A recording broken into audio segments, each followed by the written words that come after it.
Olá, senhoras e senhores, estamos no ar mais uma vez com Opinião Livre. Meu entrevistado, a partir de agora, é Thomas Juliano, historiador, autor deste livro aqui, ó, Desconstruindo Paulo Freire. Professor Thomas Juliano, boa noite. Boa noite, Diego. Satisfação conversar contigo e com o teu público. Igualmente. Professor Thomas Juliano, este livro aqui foi aguardado por, muitos meses, por muita gente no Brasil todo. Foram vendidos muitos livros na pré-venda, no período de crowdfunding, né? E porque está todo mundo curioso, mas como assim desconstruindo Paulo Freire, desconstruindo o patrono da educação brasileira, tão adorado sobretudo pelas esquerdas? Bom, até falando assim, né, por aquilo que perambula, até o meu capítulo direto assim sobre Paulo Freire, se vivêssemos em um país sadio, jamais veríamos um jovem amante da disciplina de Heródoto, que sou eu, desconstruindo um patrono da educação de um país. Infelizmente, o Brasil não é um país sadio. Dessa forma, então, desconstruir Paulo Freire é algo não só necessário, como inclusive algo que está atrasado. Paulo Freire morreu já tem 20 anos e precisou-se que eu, depois de 20 anos, parasse e escrevesse algo sobre ele, organizasse essa obra e etc. Ou seja, Paulo Freire ele não deveria ter tido o espaço que teve em seu tempo de vida, e principalmente depois de morto, em que ele foi alçado ao patamar de patrono da educação brasileira. Esse espaço foi, vou dizer assim, uma benesse indigna, que ele não merece. Um país como o nosso, a terra de Machado de Assis, Joaquim Nabuco e outros tantos grandes, ter Paulo Freire como essa esfinge, né? Como é que se chegou a essa construção, né, cultural, até eu diria, de transformar Paulo Freire num totem, num ícone da educação? Bom, eu até gosto de responder essa pergunta voltando ao período Vargas, que é quando nós temos, por exemplo, a criação do Ministério da Educação, que uma de suas consequências nefastas foi de que aliou educação e Estado em uma forma muito íntima. E a partir dessa relação tão estreita, nós vamos ter sempre essa conexão das leis de educação com aquilo que as escolas desenvolvem. Isso possibilitou com que, a posteriori, Paulo Freire, conforme foi surgindo e desenvolvendo as suas linhas teóricas, fosse alçado, por consequência, dentro dos espaços de escolas. Essa disseminação de Paulo Freire ela só foi possível porque nós já tínhamos um ambiente pedagógico de relação tão próxima entre Estado e escola.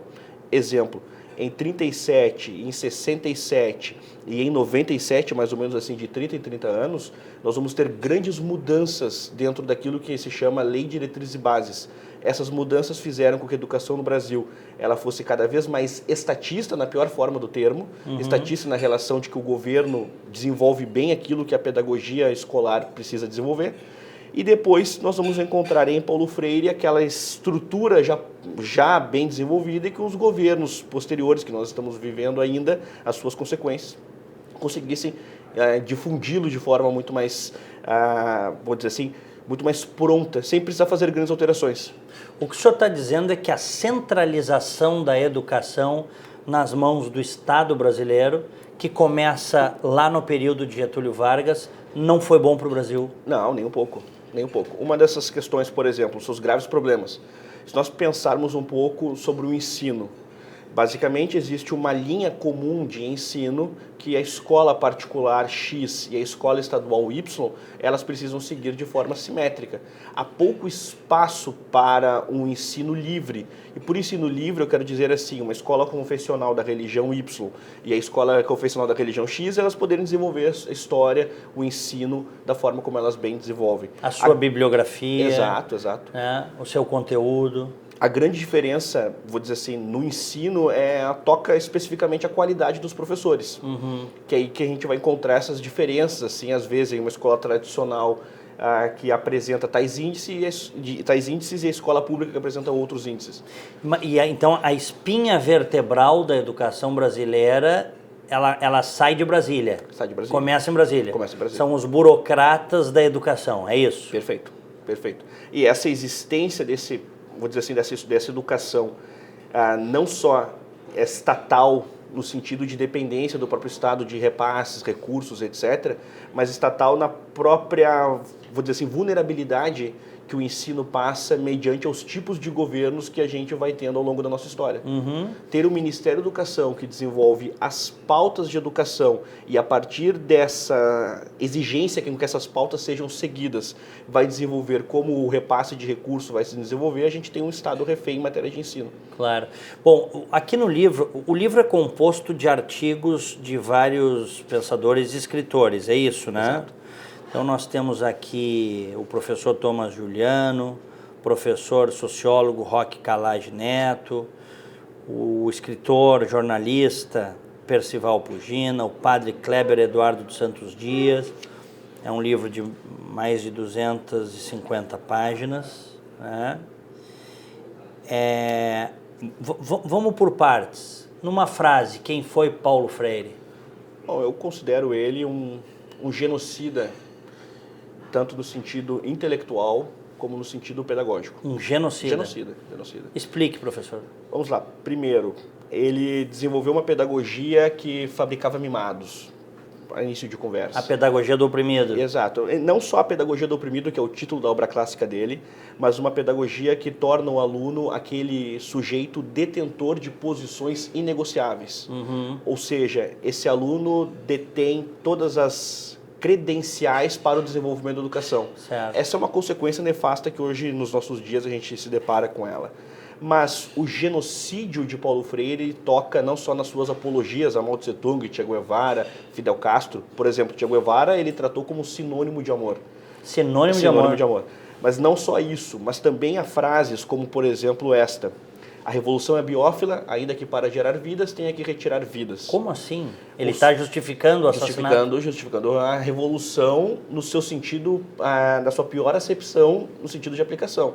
Ou seja, uma boa revolução com, abre aspas, com uma premissa social, fecha aspas, ela tem esse caráter de possibilidade de que para gerar vidas, ela tem a liberdade de tirar vidas. Ou seja, isso Paulo Freire defendeu na própria pedagogia do oprimido. A questão sobre Paulo Freire, eu bato muito nessa tecla, é que o livro e as minhas posições não são posições panfletárias à direita, são posições primárias de que Paulo Freire, independente se você é de esquerda ou direita, ele é alguém a quem para ser não só patrono da educação brasileira, como intelectualmente alguém a ser requisitado para qualquer fim político, justamente por esse tipo de posição.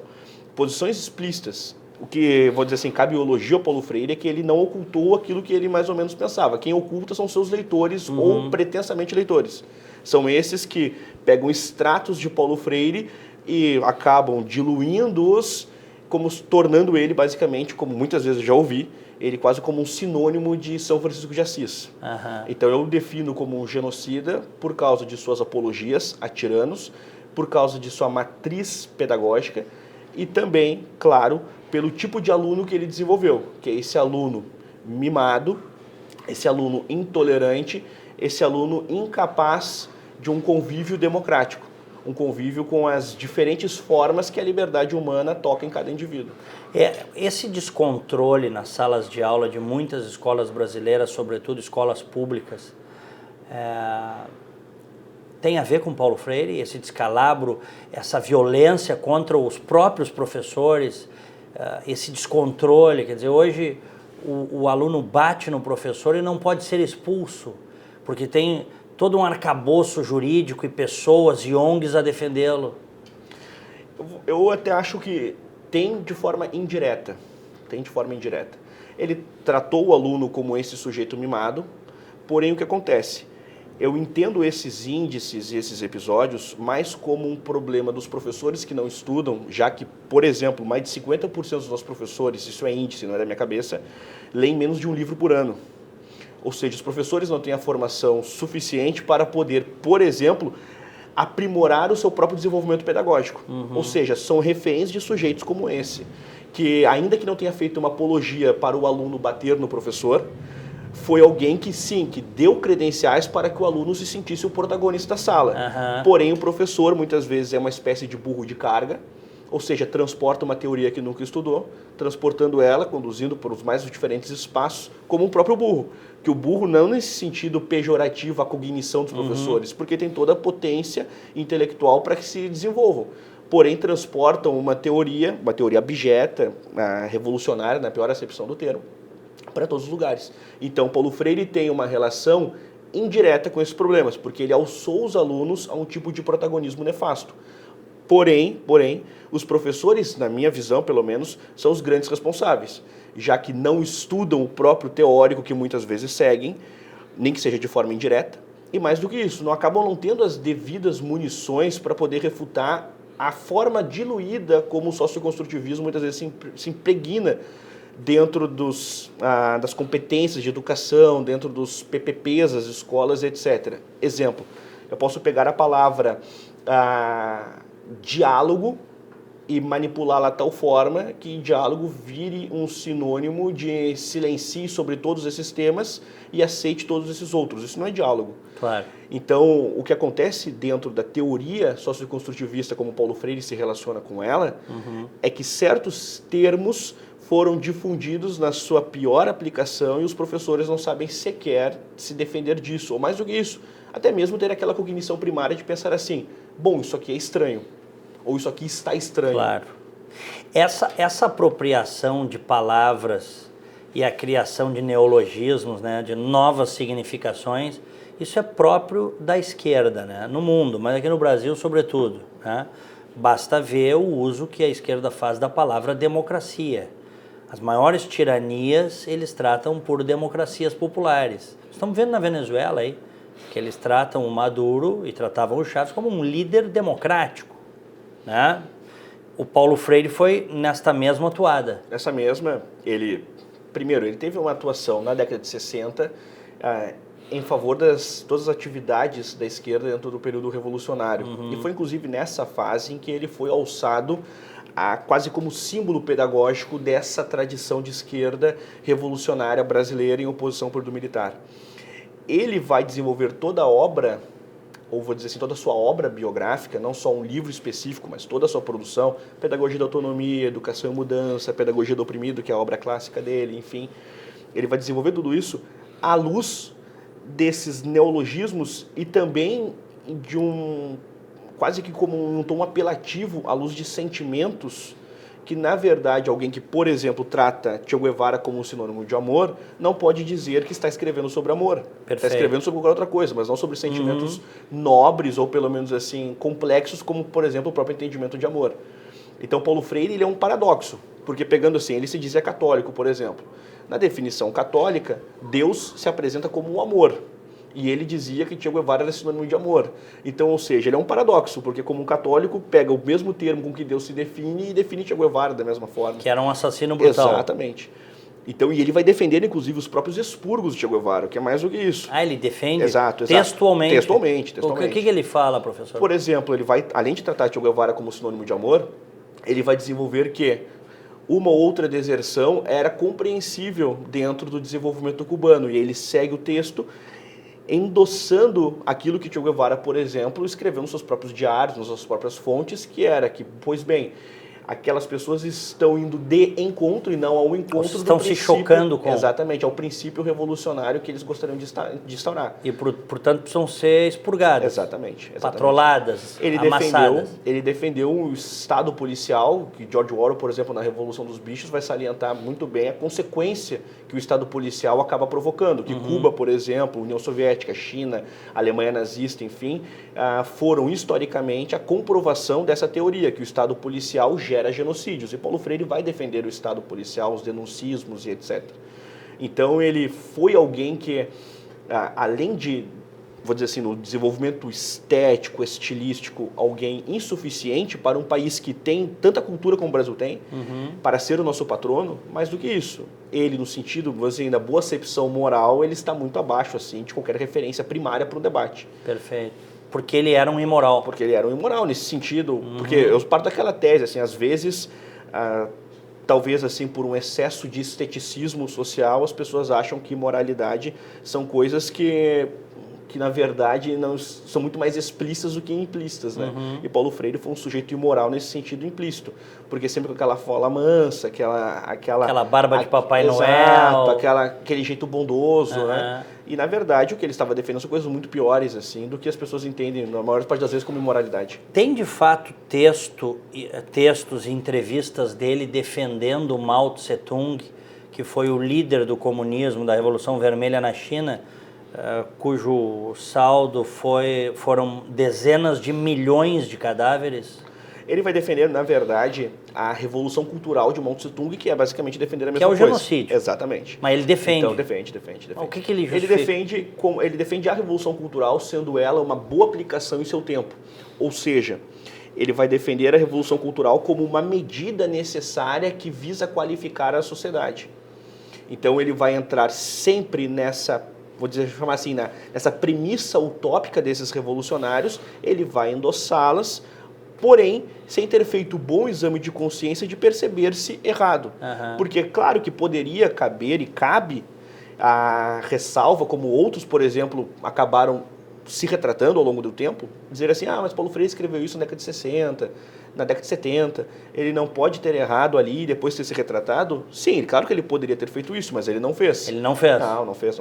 Ele morreu convicto. Morreu com essas mesmas crenças na segunda metade da década de 90. Exato, ele não foi... Paulo Freire ele é diferente, por exemplo, de um Ferreira Goulart, de um Demetrio Magnoli e tantos outros que tinham posições em certas épocas e depois vão se retratar, etc. Ele não. Ele morreu convicto daquilo que ele mesmo sempre desenvolveu. Morreu marxista. Morreu marxista. Revolucionário. Sempre revolucionário. Só que essa revolução, não de pegar nas armas, essa revolução, a revolução cultural de fato, né? Mais gramscista. Exatamente. Embora justifique também o pegar em armas. Exato. E o genocídio e a mortandade. Porque o que acontece? Há toda uma discussão se Paulo Freire foi ou não marxista, que pelo menos na minha forma de ver é uma revolução, um discurso bastante abjeto. Porque há uma tentativa dos próprios marxistas de separar aqueles, abre aspas, neomarxistas da própria tradição marxista. Perfeito. E, na verdade, Paulo Freire ele serve como um neomarxista, porém, toda a sua premissa pedagógica é a premissa da luta de classes. Então, além dele ter sido um neomarxista, a forma, as escamas, as células como ele desenvolveu a sua visão de sociedade são as visões de Marx. Então, a consequência, vou dizer assim, o formato do pensamento freiriano é o formato marxista na sua pior matriz, assim, na sua... Quem lê esse livro aqui, esse seu livro, tá, com outros organizadores desses vários textos, Desconstruindo Paulo Freire, se fizer uma leitura desarmada, sobretudo se for educador, vai se chocar. Porque eu lhe confesso, professor, eu já sei, nós somos defensores da liberdade, né? Da liberdade verdadeira, e eu já sei, agora o seu material nos traz um embasamento teórico muito profundo. Eu já sabia que o Paulo Freire era, de fato, um jeito contraditório. Assim como, por exemplo, vamos pegar outro que também é da igreja, Leonardo Boff. Fala em liberdade, fala em democracia, mas apoia movimentos revolucionários, movimentos totalitários, é um comunista, né? Quem lê o seu livro muda a visão do Paulo Freire? Olha, caso não mude, é por desonestidade, assim. A pessoa, inclusive, assim, pegando bem o sentido da obra. Por exemplo, a grande fonte teórica dos textos são os textos de Paulo Freire. Ou seja, eu não desenvolvi nada da minha cabeça, eu peguei os textos de Paulo Freire e eles são as fontes primárias do desenvolvimento do próprio livro, do meu capítulo e dos outros autores também.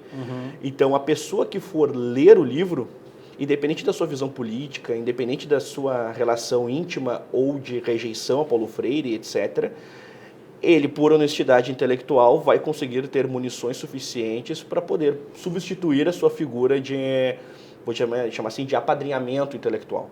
Então, ela atinge, justamente pela diferentes tipos de textos e etc., um público bastante pluralizado. Há pessoas que já carregam uma visão crítica de Paulo Freire que vão ser alimentadas. Há outros, por exemplo, que têm uma imagem positiva de Paulo Freire que vão ter, a partir dessa leitura, as condições necessárias, inclusive no próprio estilo da obra, de ter uma uma visão crítica a Paulo Freire, principalmente ao seu método, etc. Porque, primeiro, não só as fontes são os textos de Paulo Freire, como há uma necessidade em cima desse trabalho, há uma demanda reprimida, eu fico espantado que as pessoas não o conhecem, simplesmente tratam como algo quase como natural, boa parte vou dizer assim, do seu ensino e de como ele é apresentado nos próprios espaços e etc. E ainda só para pegar nesse sentido assim de apresentação do próprio trabalho, etc. Uma vida humana é formada por um conjunto de somas, ou seja, ao longo da nossa própria existência a gente vai tendo uma série de convívios, etc. e uma série de trabalhos, produções, enfim, que vão cada uma delas dentro de um sentido específico, constituindo a nossa própria biografia. Nesse sentido, então, Paulo Freire é um sujeito com uma biografia, ele morreu idoso, etc., com um conjunto de somas. E justamente eu quis convidar outros autores para tentar o quê? Dentro dessa pluralidade existencial que basicamente acompanha qualquer vida, e claro, de Paulo Freire, totalizar o máximo possível a sua figura. Então, mais do que constituir o início de uma discussão ou a obra definitiva, eu quero, com essa obra, provocar o debate e, quem sabe, no futuro, substituí-lo e colocá-lo no limbo teórico onde ele merece, porque eu entendo que é motivo de vergonha nós termos ele como nosso patrono, né? Ele ter sido alçado a isso. Quer dizer que o senhor sonha que no futuro o Brasil tenha outro patrono. Jogue na lata do lixo Paulo Freire. Sem dúvida, sem dúvida. Porque assim, minha área de especialização, de estudos, de trabalho é a história do Brasil. Então, inclusive, vou dizer assim, a minha motivação de querer fazer esse trabalho é justamente pelos bons sentimentos intelectuais, afetivos que eu tenho com o próprio Brasil. Perfeito. Então, Paulo Freire, ele é alguém indigno para ser o nosso patrono mediante a nossa linda história, com seus problemas, etc., mas uma linda história que é a história do Brasil. Uma história bonita, né? Bom, só pelo fato dele, ele foi alçado no tempo do Lula, né? Quer dizer, e o PT apoiou, no governo do PT. Só isso já nos diz muito, né? Quer dizer, nós estamos num ponto que se é bom para eles, a gente tem que desconfiar, né? Se eles gostam, se eles defendem. Ele assinou a ata de fundação do PT, né? Paulo Freire, intelectualmente, ele colaborou com o processo de fundação do PT. Então, ele tem uma relação, no sentido assim, da prática indireta com o PT, mas ele foi, por exemplo, secretário de Educação da Erundina e etc. Então ele tem uma relação bem estreita com o PT e principalmente com esse início de respaldo que o PT recebeu da, abre aspas, intelectualidade brasileira dessa época, né? Paulo Freire fez parte desse processo. Desconstruindo Paulo Freire, do historiador Thomas Juliano, História Impressa, editora. Como é que compra, professor? Pode comprar pelo site historiaexpressa.com.br e já também tem a venda já na Livraria Cultura e etc. Nas boas casas do ramo, como se diz por aí, né? Exatamente. Ou realmente pelo site também recebe, né? Paga com cartão.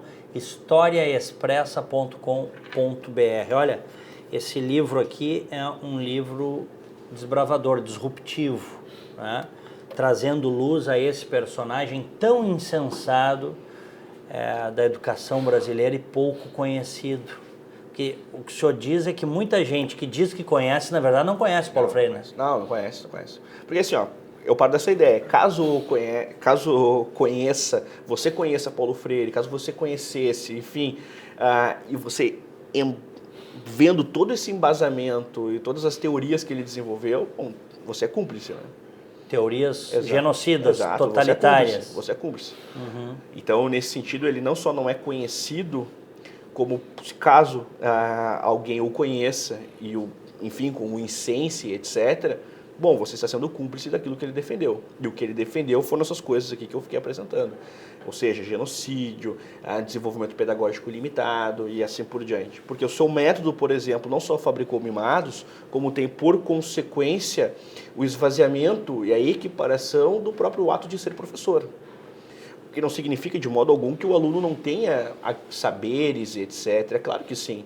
Mas a questão é o quê? Bom, para que serve o professor? Claro. Não é verdade? Então, Paulo Freire diminui o próprio papel do professor, alça o papel dos alunos, mediante um fim, esse fim revolucionário que embasou em seu tempo as próprias ações, vou dizer assim, das piores aplicações políticas dentro do próprio século XX, como da história da humanidade como um todo.